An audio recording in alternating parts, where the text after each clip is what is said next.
Purposely. Your life, God's purpose. Listen at onpurposely.com.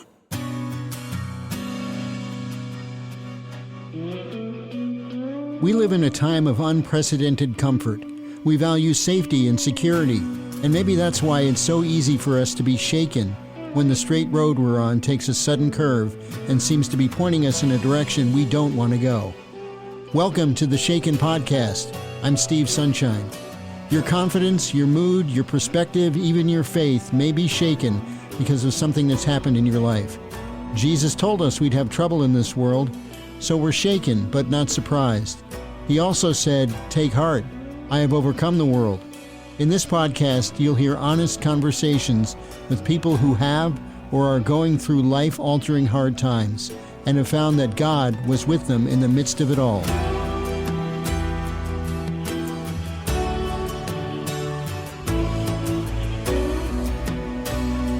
Faith is trusting God when we can't understand what He's doing. Faith is stepping forward even when He hasn't given us the blueprint that we wanted. And it's just believing that everything, and this is hard, even as I say it right now, I know that it's hard. It's believing that everything that has entered our lives, good and bad, have all been filtered through the loving hands of God. That's Laura Story. She's a singer-songwriter and worship leader. You have probably sung some of her songs at your church, and you've probably heard her music on the radio too. But just as her career was taking off, she and her husband Martin encountered a health crisis that has lingered for over 20 years.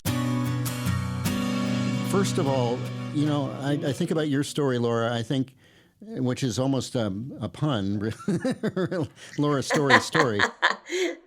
Yeah, people will ask me if that's my stage name, but I'll say no. It's just the name that my parents gave me when I was born. Well, I get that too with Sunshine as a last name. Oh, I bet. I bet.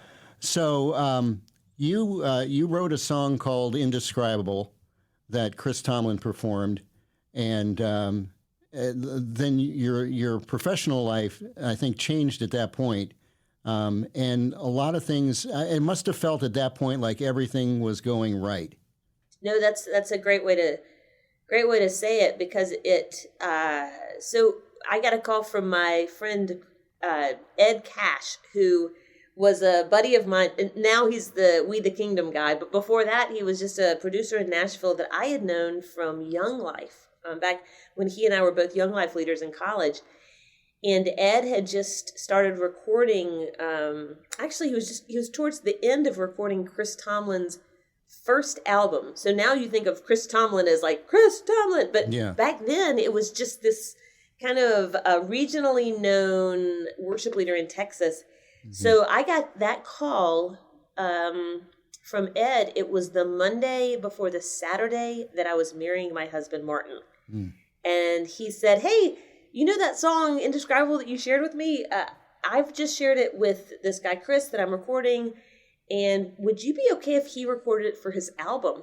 And I had known, I was familiar with Chris from his song, Holy is the Lord. And so it was a huge honor that he would even consider recording it.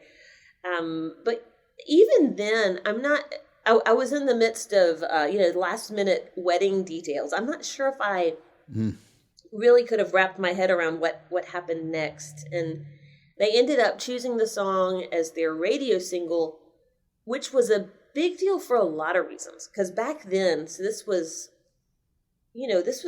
coming up on 20 years ago, radio wasn't really playing a whole lot of worship.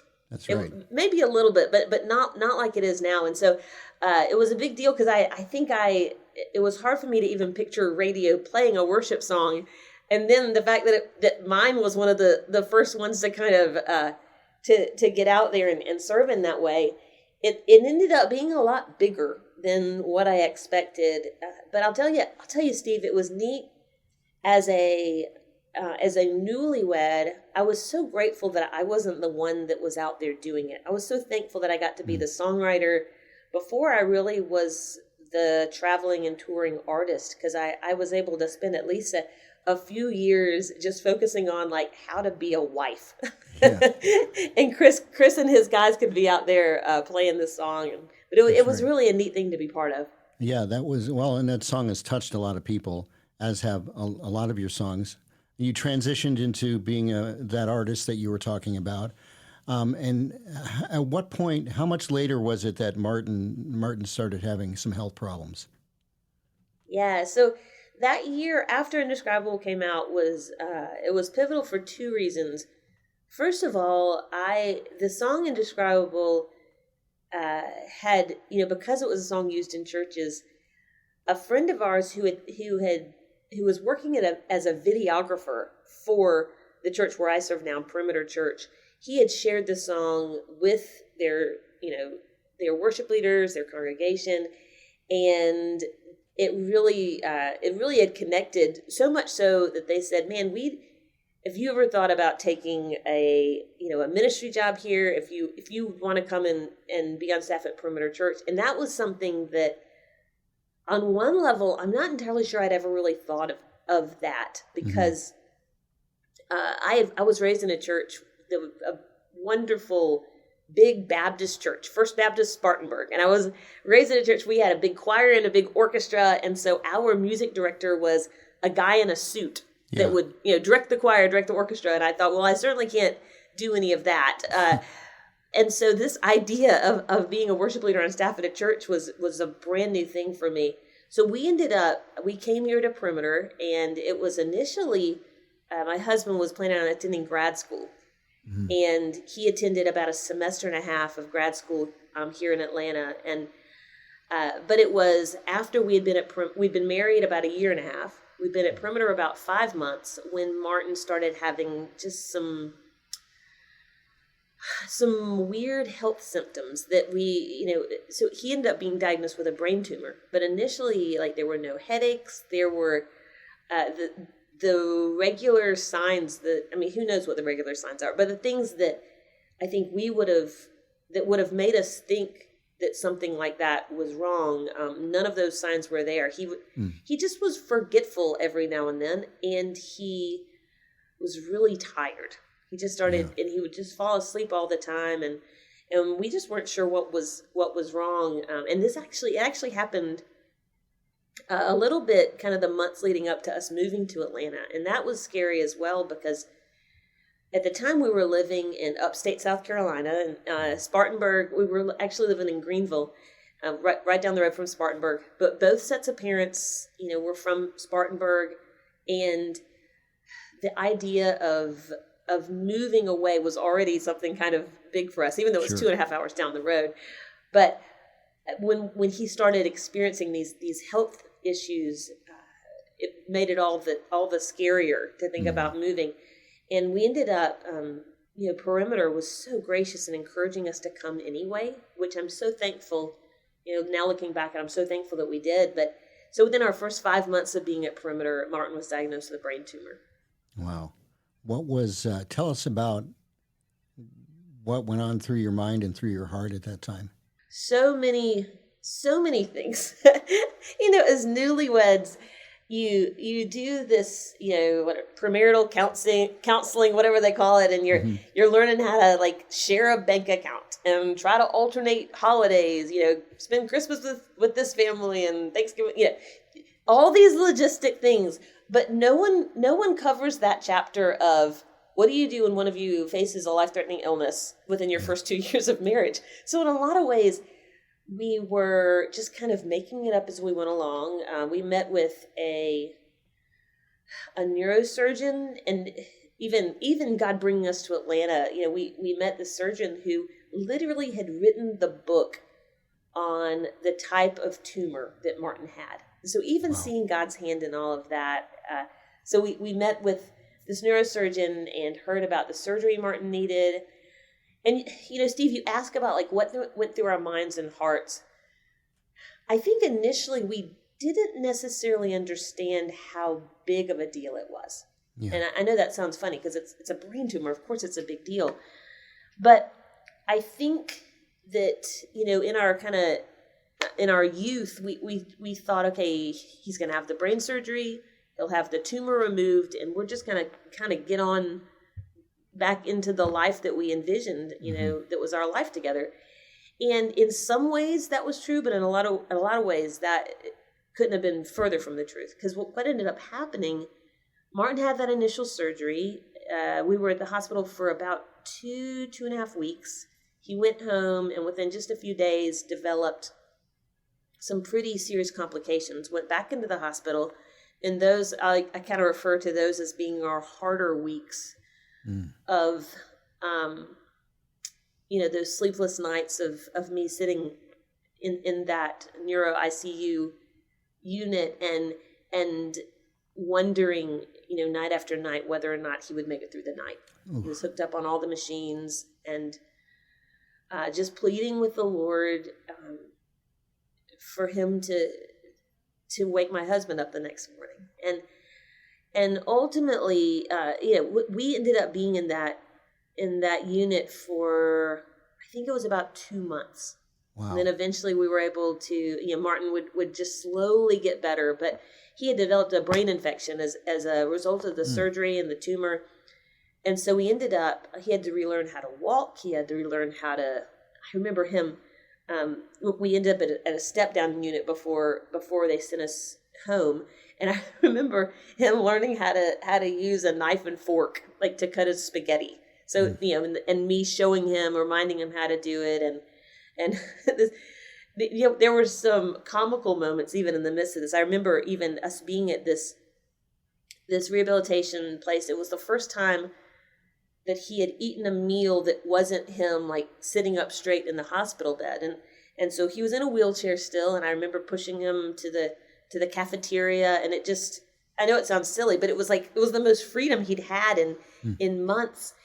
And I remember him, cutting his spaghetti with the fork and the knife. And he looked at the table next to us, and there was a guy there who was pouring a packet of Parmesan cheese on a spaghetti. And Martin, he couldn't talk very well at the time, but I remember him saying, cheese.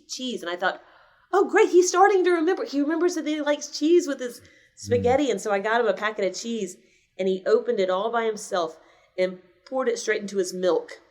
And I thought, oh, okay, slowly, this is going to be a step-by-step process of, exactly. Yeah. But it was kind of it was a good picture of what things would look like. A healing and a rehabilitation that was a lot slower than what I initially thought it would be. Yeah. What has the progress been like since then? Yes. So finally discharged from the hospital, and Martin just started this slow process of recovery. And now I would say he's doing really well. And so I so appreciate everyone who has asked, everyone who's prayed. He's doing really well. He still lives with a brain injury, and that's a hard thing logistically because he has had to develop a lot of new ways to do pretty much everything. He has a short-term memory deficit. He has a vision deficit and is unable to drive. He has a lot of just stamina issues. He has his pituitary gland does not work, and so he takes a lot of medication.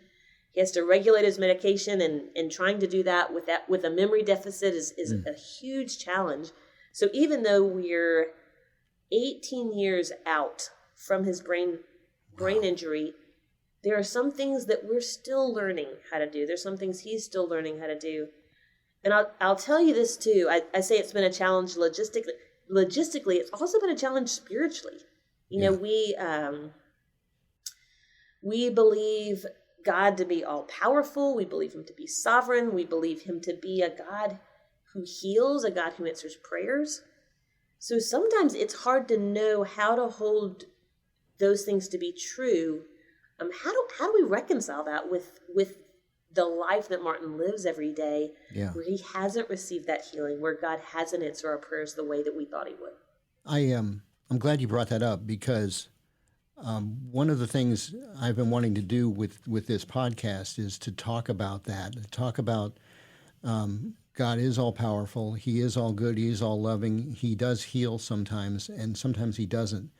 And I'm afraid that a lot of people have been given the idea that if they just have enough faith, that's going to heal the person in question. And it's much more complicated than that. And somehow you have to be able to say in the midst of the trial, well, like Job, though he slay me, yet I will trust in him. You're going to trust in him whether the outcome is what we want or not. How have you navigated that? That's a great question, because there's so many stories, whether it's our story or someone else that where God, he hasn't brought that healing, but then maybe their next door neighbor has experienced that healing. Right. So it's this question of like, how do we reconcile that? And one of the things, it's interesting, you even use that word faith. It's okay, so what is faith? Because a lot of people would say faith is believing that if you pray hard enough, then God will answer the way that you want him to. Which is that's kind of an odd way to think about it, because in that scenario, it really puts us in charge of the outcome. Yeah. It really puts us in that role of God to say that if I pray hard enough, then my will prevail. Then my plans will come to fruition, which I don't necessarily think that's what faith is. And you look in the Bible and you see so many different instances of God healing, but you also see, I'd say, probably equally the same amount of God sustaining. So you see, some instances where Jesus shows up as the Savior, as God shows up as the Savior. He's pulling David out of a pit. He's parting the Red Sea. He's doing all these miraculously fantastic things in which his name is glorified. But you also have this whole other set of stories where rather than saving, he's simply sustaining.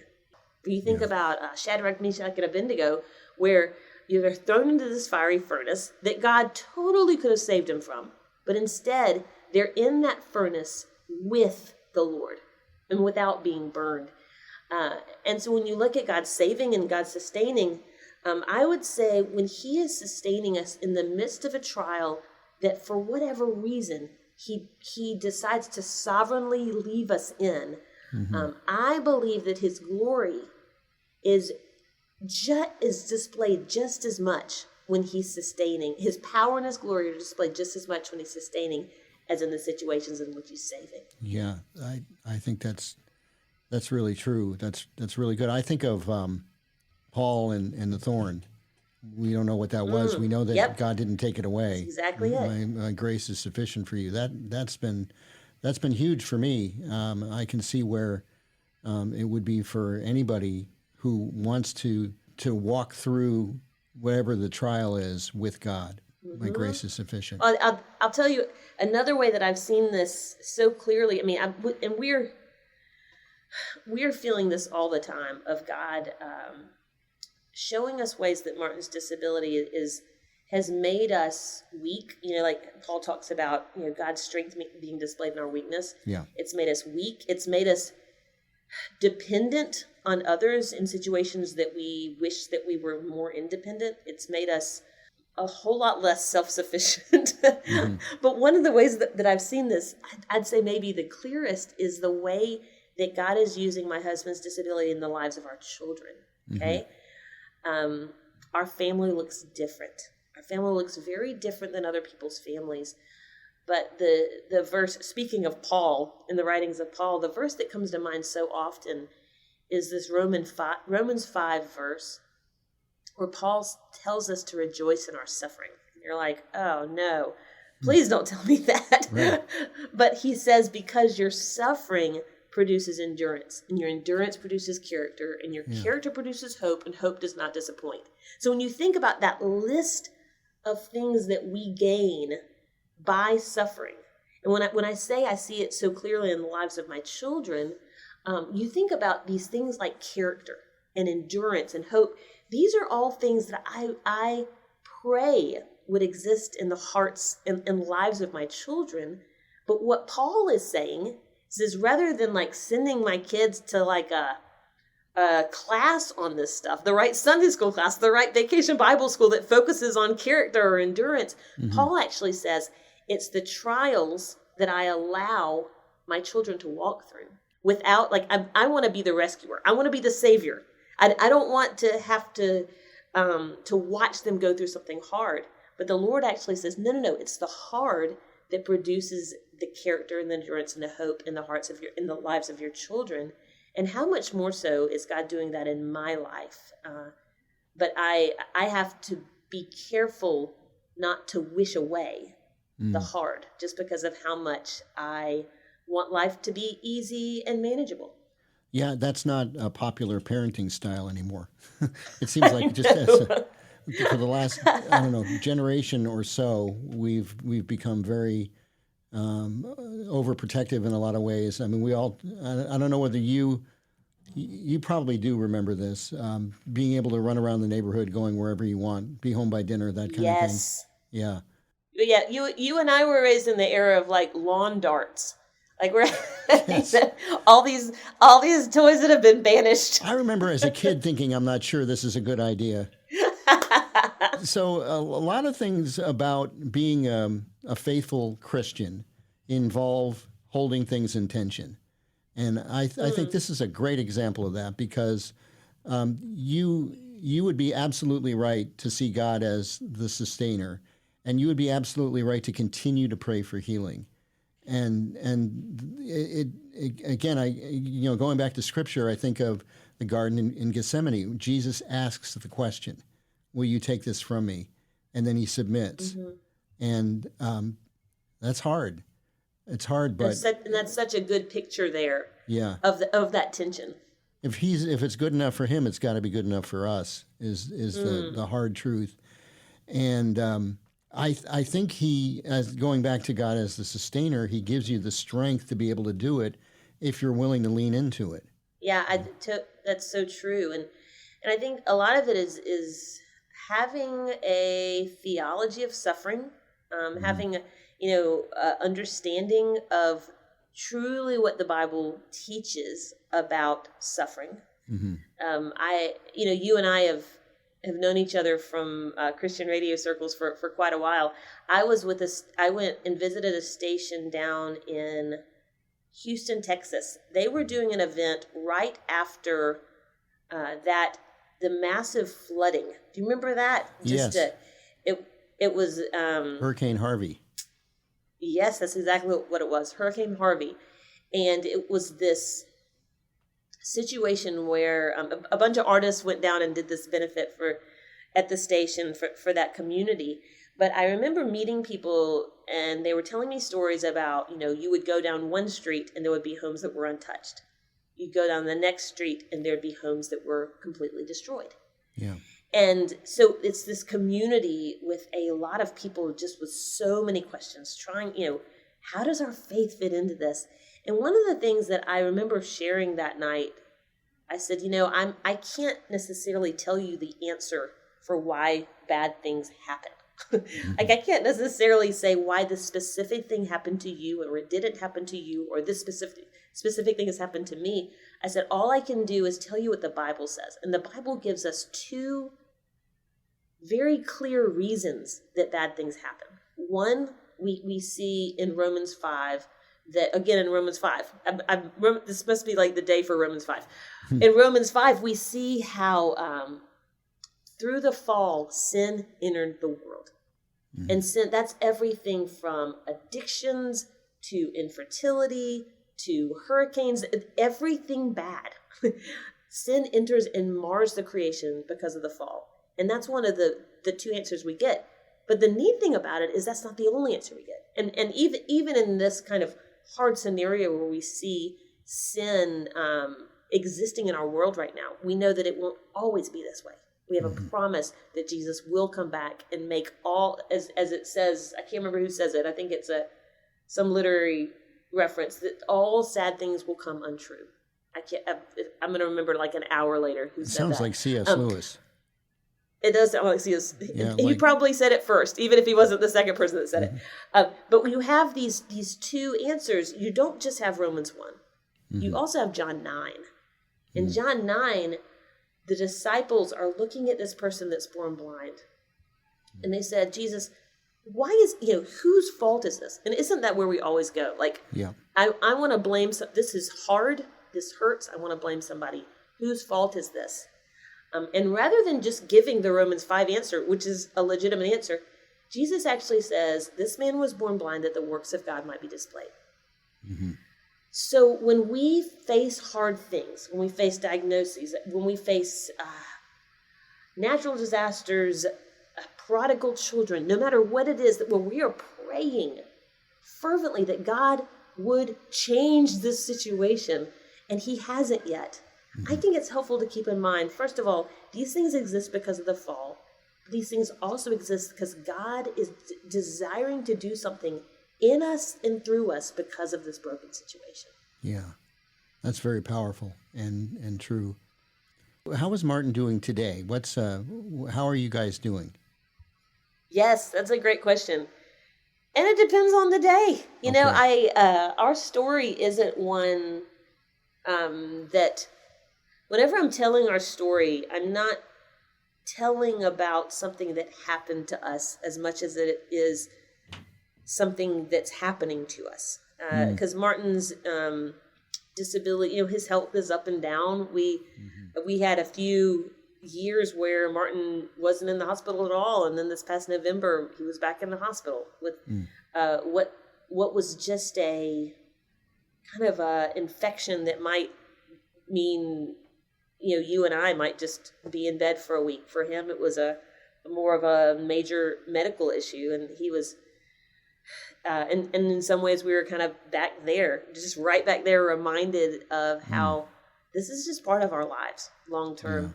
But he is doing well. He is fighting for joy in the midst of disability. He is,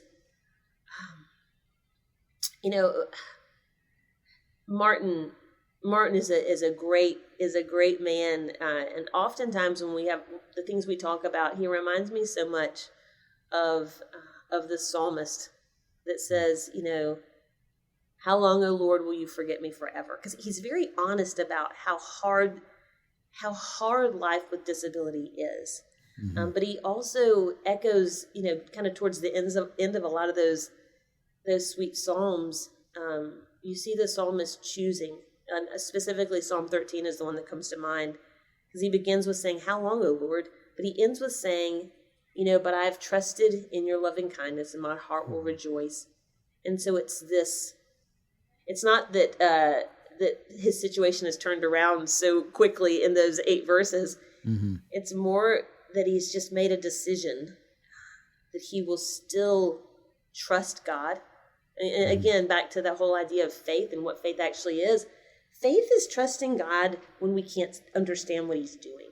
Yeah. Faith is stepping forward even when he hasn't given us the blueprint that we wanted.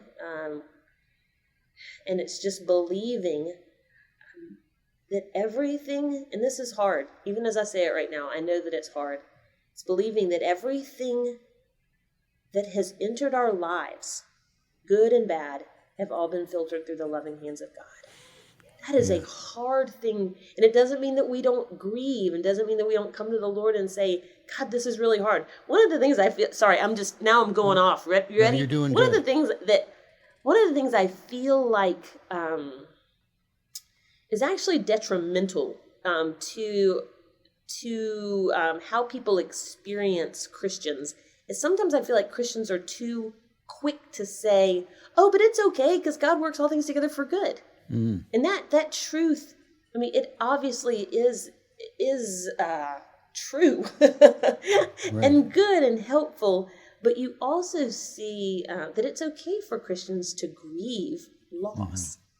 It's okay for Christians to admit that this is hard and this is painful and this is not how I wanted my life to look. This is not how I wanted my marriage to look.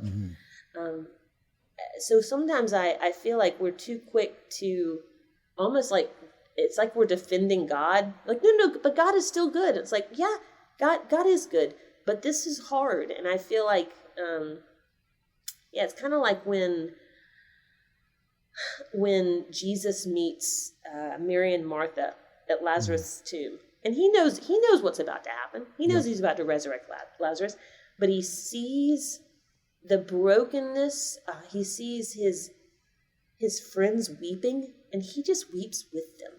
He doesn't sit back with a smug look like, oh, you have no idea what I'm about to do. He just grieves with those who are hurting, and he grieves the fact that death is even a reality. He grieves the fact that disease is a reality, and that's the heart of God. And I feel like sometimes as believers we need to sit in that grief a little bit more. Well, we're never told not to grieve. I'm sure if God didn't want us to, he would have made that clear. In fact, we're told to grieve with others who are grieving. So that is that's where we're supposed to be. That honesty is, I agree, that's something the church could use. Just as a total aside, something you mentioned about moving to Atlanta and the medical care. And my wife and I moved to a small town on the shores of Lake Michigan in the southwest corner of the state, which is where she grew up. And my dad doesn't live too far from here in Indiana. And one of my concerns was with Parkinson's, is there a movement disorder specialist anywhere around here? The answer is no, except that my general doctor has a twin who has Parkinson's, and he told me that the best clinic in the country is in Chicago, which is a train ride away from here. So that was God showing up in a way that I didn't expect. Yeah. Well, even that your doctor has a vested interest in caring for people with Parkinson's. That's amazing. Yeah. So God shows up and I actually don't even like that expression. God shows up. He's always there, but he makes himself known in ways that will surprise you and will get you through whatever it is you're going through if you're willing to go with him. That's the trick, though, is to keep trusting him. Laura, I'm really glad that you joined us, and I'm glad that you have the platform that you have.